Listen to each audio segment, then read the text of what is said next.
Hello there. I was going to do another 4 or 3 minute video. I'm kind of enamored with them. It's like quick message, 2 messages, but I just have a feeling it's going to be a ramble. And well, you won't know this until you start to watch this, but I know you're on vacation, seeing people doing things, so you know, I don't expect you to watch right away. I mean, even when you're home here in Brooklyn, or I mean, over in Brooklyn, I know you get your job and your things, and there's no pressure. Oh, a vlog came in, I have to watch it, or Allison will feel bad. That's not true. I mean, I would feel sad if you never watched it, or it took 3 days. Even if it took 3 days, whatever. It's chill. I was like, I don't wear my robe. So why did I add this urge? Um, I'll just start with this trivial. Either trivial matter. I'll show you this right now. Oh my god, I got so dark. Okay. Arizona iced tea, uh, zero sugar free, tea lemonade with the actual Arnold Palmer on it. Okay, here's what happened yesterday.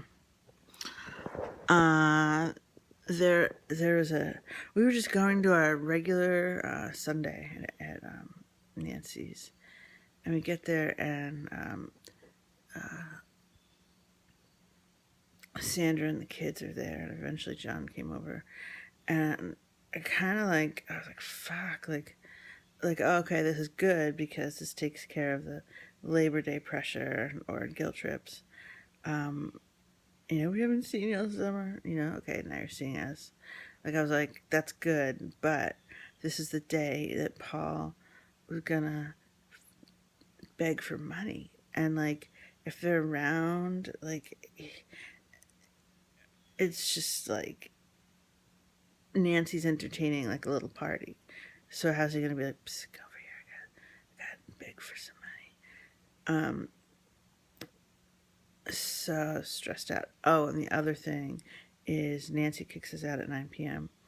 so she can get ready for work. I mean, so she can get to, bed, and she has to work the next day. So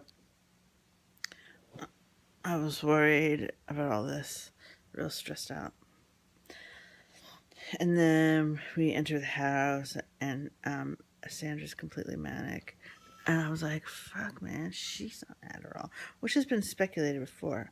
Heavy workload, uh, maintaining a high stress uh, job, very high stress, surgery, she's a surgeon, taking care of the kids, uh, um, type A personality anyway. So if that life is making her feel exhausted or overwhelmed, she would do what she has to do to make it doable. And she talks fast, uh, and she cuts people off when they're talking, that kind of thing. So as soon as I walk in the door, she's so glad to see us and babbling, babbling, babbling. And Poppy gets overexcited immediately because her cousins are there and they like her. It's actually very sweet. Um, and Nancy's like going wild over Poppy. So Poppy's just, and the acoustics in that house, it's like really shrill. So it's just like, for me, it was just like, And then meanwhile, Michael plays a gig at a bar, which she has many times said is a bar that is mostly empty. If there's anyone there, they don't pay attention to his band. Occasionally, they get a few tips, and that it's just fun for him to play out, and it's kind of a social thing, and music practice basically. Although he plays all the time at home, and um, he disparages it actually. Like, why am I bothering to like haul out on a Sunday night? I just keep moving this because the light keeps changing. Just the clouds outside. uh, he's minimized the importance of this band. And he's always like, well, I guess it's fun to get out. Like, that's the most I've ever heard from him. And that's the band, it's his only band, that has the. I was getting mixed. I thought it was his ex psychiatrist. It's his old friend, a friend from the past, who is a senior citizen ex psychiatrist, who was like, you have classic ADD, ADHD, and you need Adderall for focus. And Paul and I have seen this band like 5 times. Um, I'm not a musician. First of all, it's jazz, so I find it hard to assess anything um, about jazz. And um, I,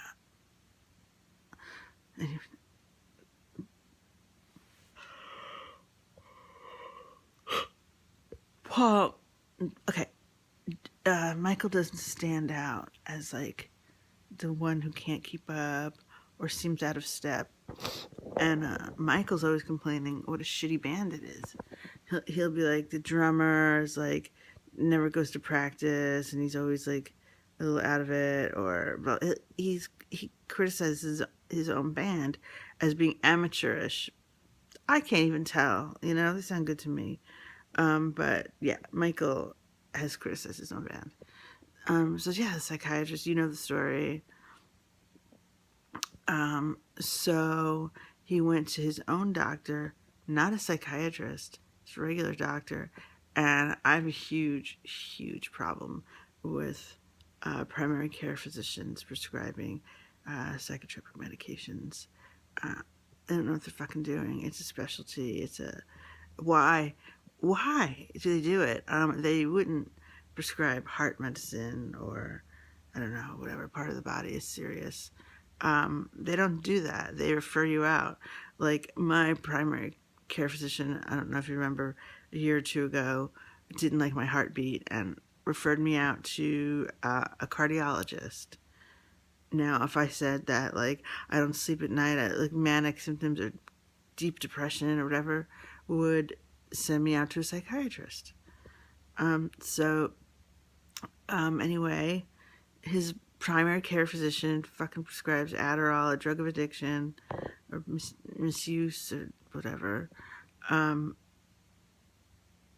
to a 70-year-old man who's retired and lives a simple life, puttering around his house and going for a swim or a bike ride and playing in an amateur jazz band. That's Michael's life. And he gets the Adderall. So, yesterday, and we see him. He was upstairs getting ready for his gig, and then he comes down. We're kind of hovering around the front door, and he starts talking to Paul, to us, mostly Paul, because Paul pays more attention.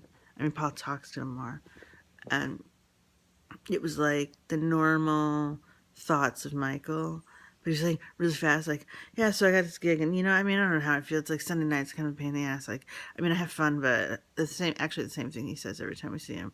But it's worth it. It's fun, and it gets me out, and I kind of have no social life, so it's really good for me. And it is what it is. But like, I was like, fuck.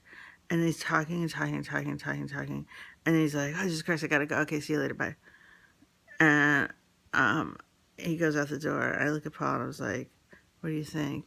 And Paul's like, he's on speed. He was speedy.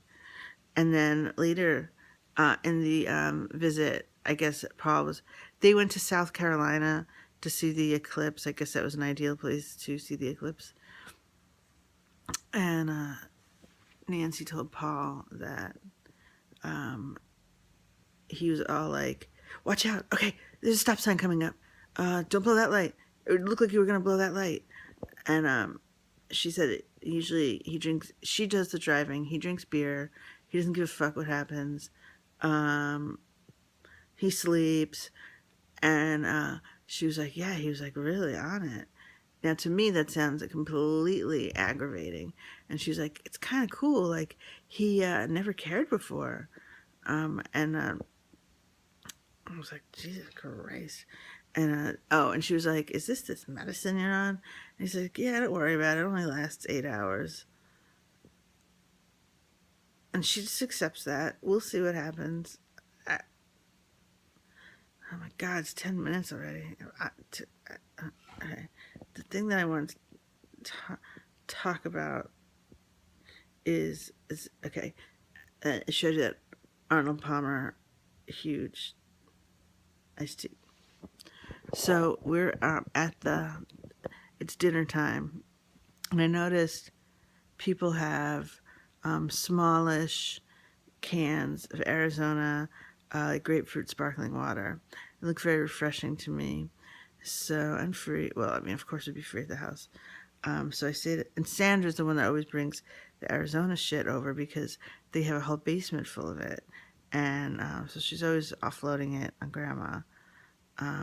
They used to offer it to everybody, and Paul was like, they don't do that anymore.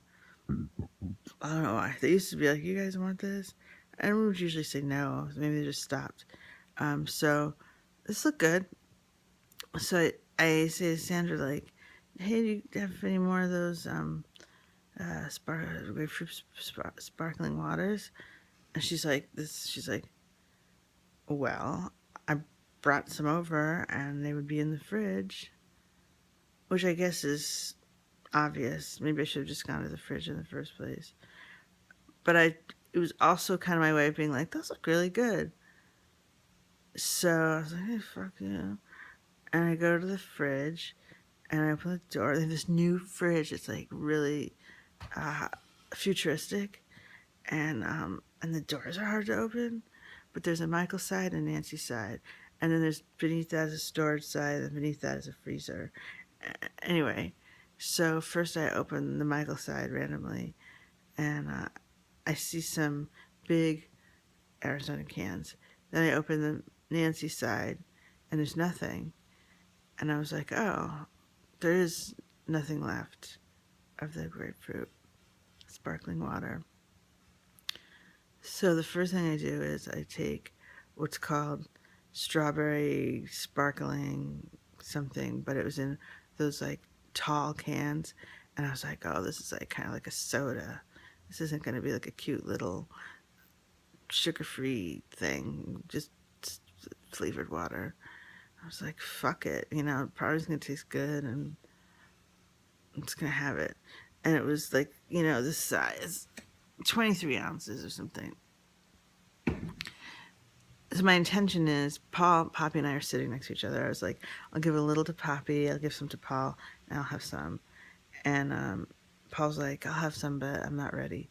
He's more of a eat his meal, drink his drink after. I'm more like drink while I'm eating. And Poppy's whatever. But I didn't tell Poppy I was giving it to her. And it was a small amount. Anyway, it was delicious. So I drink a lot. I keep drinking from the can, pouring it in my glass.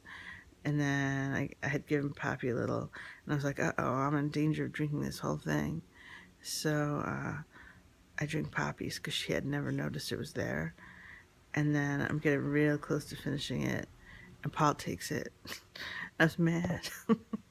And he had like this much. And I was like, motherfucker, I was about to finish that shit. And he was like, you said I could have it. You said I could have some. And I was like, you weren't going for it. I was like, I needed it. I wanted it. It was just crap.